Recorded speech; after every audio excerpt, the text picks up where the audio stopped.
नमस्कार, मैं संजय सनम। आप देख रहे हैं डिजिटल फर्स्ट न्यूज। व्यूवर्स, आज बात सामाजिक संदर्भ पर करेंगे। सामाजिक संस्थाओं के गठन और उनके दायित्व पर करेंगे।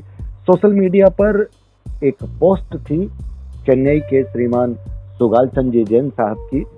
उस पोस्ट को पढ़ने के बाद ऐसा लगा कि कहीं दर्द है, कहीं सवाल है। दर्द और सवाल इस बात के हैं कि सामाजिक संस्थाएं समाज के लोगों के द्वारा बनती है। कुछ लोगों का अनुदान अधिक होता है, कुछ का कम होता है। जिनका अनुदान अधिक होता है उन्हें कुछ मान अतिरिक्त मिलता है। उन संस्थाओं में, उनके इंस्टीट्यूशन में कहीं उनका नाम लग जाता है, उनकी भागीदारी तय हो जाती है, उन्हें अतिरिक्त सम्मान दिया जाता है। समाज के लोगों को ये स्वीकार होता है। लेकिन जब ऐसा देखने में आए कि सामाजिक संस्थाओं में उन लोगों को जो सम्मान दिया गया है उस सम्मान की सुरक्षा नहीं हो रही, समाज के लोगों के हितार्थ सामाजिक संस्थाएं जिन उद्देश्यों को लेकर के चलती है वो उद्देश्य फलीभूत नहीं हो रहे। समाज के बच्चे शिक्षण संस्थान में घूमते दिखते हैं, उनके लिए उचित सुविधा, उचित कार्रवाई नहीं होती। तब सोशल मीडिया में कुछ ऐसी पोस्ट पर ये वीडियो आप तक पहुंचाना पड़ता है। और मेरे साथ जुड़ रहे हैं चेन्नई से श्रीमान सुगाल चंद जैन, जिनकी पोस्ट को देख करके हमने उनसे सवाल किया और हमने उनसे निवेदन किया कि आप हमारे चैनल के माध्यम से अपनी बात को कहिए और उसके बाद हम ये भी कोशिश करेंगे कि संबंधित पक्ष तक भी हम अपना संदेश देंगे कि वो भी अपनी बात, अपना पक्ष अगर रखना चाहे तो हमारे चैनल में रख सकते हैं, क्योंकि हमारी पत्रकारिता में दोनों पक्ष महत्वपूर्ण हैं और दोनों पक्षों को पूरा समय है। तो इस वक्त हमारे साथ चेन्नई से सुगाल चंद जैन साहब। जैन साहब। जिनेंद्र साहब, सुगाल चंद बोल रहा हूँ। हाँ साहब। मैंने इसलिए लिखा था कि चेन्नई में एक संस्थान है टीम ट्रस्ट, जिसकी जैन साहब आपकी आवाज सही नहीं आ रही है कहीं। चेन्नई में एक संस्थान है टीम ट्रस्ट जी, जिसकी स्थापना 1970 के आसपास हुई जी। इसके एक महान व्यक्तित्व के धनी थे श्रीमान धनराज जी को बेद जी। उन्होंने अपनी कमाई में उन्होंने अपना विल बनाया कि मेरी जो भी संपत्ति है वो शिक्षा दीक्षा में और समाज के लिए खर्च किया है जी। और उन्होंने उसके लिए एग्जीक्यूटर भी नियमित कर दिया था जी। और वो दिवंगत हो गए थे। तो एग्जीक्यूटर्स ने बाद में 4-5 लोगों के साथ मिलकर चेन्नई के अंदर टीम ट्रस्ट की स्थापना की, धनराज बेद कॉलेज के नाम से जी। उसके कुछ सालों के बाद वहां पर एक इंजीनियरिंग कॉलेज की भी स्थापना की गई जी। इंजीनियरिंग कॉलेज का रजिस्ट्रेशन माइनॉरिटी में हुआ, अल्पसंख्यक जैन अल्पसंख्यक पर हुआ। अल्पसंख्यक का दर्जा दिया जाता है तो सरकार उनको कुछ सीटें भी एक्स्ट्रा देती है, मैंने अतिरिक्त सुविधा देती है। अतिरिक्त सुविधा देती है जी। तो तमिलनाडु के अंदर वैसे मैनेजमेंट कोटा 35% का है और 65% गवर्नमेंट कोटा है नॉर्मल कॉलेज के लिए जी। लेकिन जो माइनॉरिटी कॉलेज जैसे अल्पसंख्यक के द्वारा चलाए जा रहे कॉलेज है उनके अंदर 50% कोटा दिया जाता है। मतलब वो अपने समाज के लोगों को, मतलब वो अपने दिया जाता है तो माइनॉरिटी स्टूडेंट्स हैं आराम उस कॉलेज के अंदर बिना काउंसलिंग के भर्ती हो सकते हैं। जैन साहब, आपकी आवाज फिर गड़बड़ा रही है। फोन को थोड़ा एकदम साथ में पास में रखिए कि आपने जो कहा अतिरिक्त सुविधा दी जाती है तो 50% क्या वो मतलब अपने समाज के बच्चों को वो दे सकते हैं? हाँ, वो मैनेजमेंट को 15% देते हैं, 15% वो एक्स्ट्रा देते हैं कि समाज के बच्चों को किसी प्रकार की काउंसलिंग के उनको उस कॉलेज के अंदर जगह मिल जाए। जी जी जी जी। तो इस कॉलेज ने क्या किया कि 15% जो एक्स्ट्रा सीट मिलती है, तो मैंने उनसे निवेदन किया था कि आपको जो 15% एक्स्ट्रा सीट मिल रही है वो सरकारी फीस के हिसाब से उनको भर्ती कर दीजिए, मैनेजमेंट फीस के हिसाब से नहीं बल्कि सरकारी फीस के हिसाब से। जी। मैंने उनको 2-3 बार लेटर भी लिखा, तो उसका मेरे को कोई जवाब नहीं आया। तो मेरे को इसको सोशल मीडिया जब सरकार को 15% आपकी आवाज फिर गड़बड़ा रही है, फोन क्या, थोड़ा फोन सही रखिए।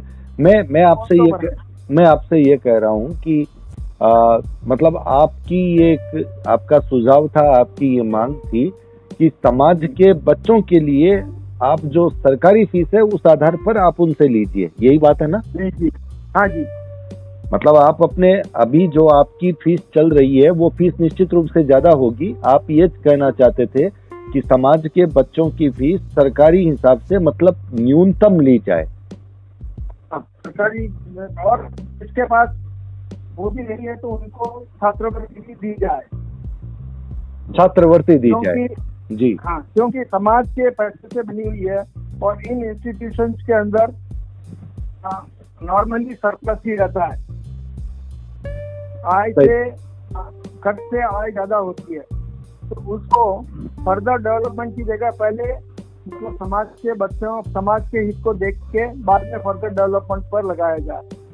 चलिए, आपका मुद्दा ये रहा कि जो आय होती है उसको हम फर्दर डेवलपमेंट में लगाने की कोशिश करते हैं कि हम अपनी इंस्टीट्यूट को और आगे बढ़ाएं, वो ठीक है, और इंस्टीट्यूट खोलें, तीसरी इंस्टीट्यूट खोलें, ठीक है। लेकिन अगर आपका उद्देश्य पूरा नहीं होता है कि अगर आपने एक इंस्टीट्यूट खोला है उसमें अगर आप समाज के बच्चों को उचित संरक्षण नहीं दे पा रहे हैं तो फिर इंस्टीट्यूट खोलने का अर्थ क्या रहा? संख्या बल आपने बढ़ाया, आपका उद्देश्य पूरा नहीं हुआ, यही कहना चाहते हैं? हाँ जी। और जैसे कि जिन लोगों ने डोनेशन भी दिया है, दान भी दिया है, तो उन्होंने समाज के हित के लिए दिया है। बिल्कुल बिल्कुल। व्यापारिक दृष्टिकोण से किसी ने दान नहीं दिया है कि भाई इतना दान दे रहे हैं तो खूब कमाई होगी और आगे बढ़ती जाएगी। उन्होंने दान दिया है कि हम तो दान दे रहे हैं, वो राशि समाज के हित में कमाएगी। बिल्कुल बिल्कुल, विशेष तौर पर जैन समाज के हित में। जी जी जी जी। तो वो लोग इस दायरे से आगे मतलब उसको पूरा नहीं कर पा रहे हैं और पूरा नहीं करना चाहते हैं।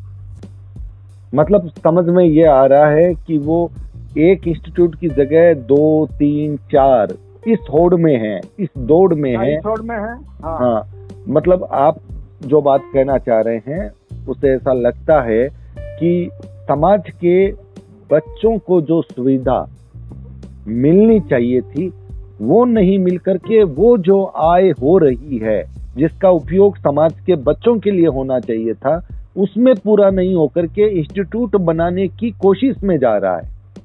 हाँ जी। और इंस्टीट्यूट भी अपने ही नाम से बना रहे हैं, पैसा समाज का लगा हुआ है। जो उन्होंने पहले पैसा दिया था नामकरण के लिए, उस इंस्टीट्यूट का नामकरण हो गया।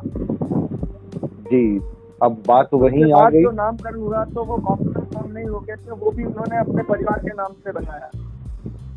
मतलब वो पैसा आ रहा है इनकम के जरिए। हाँ।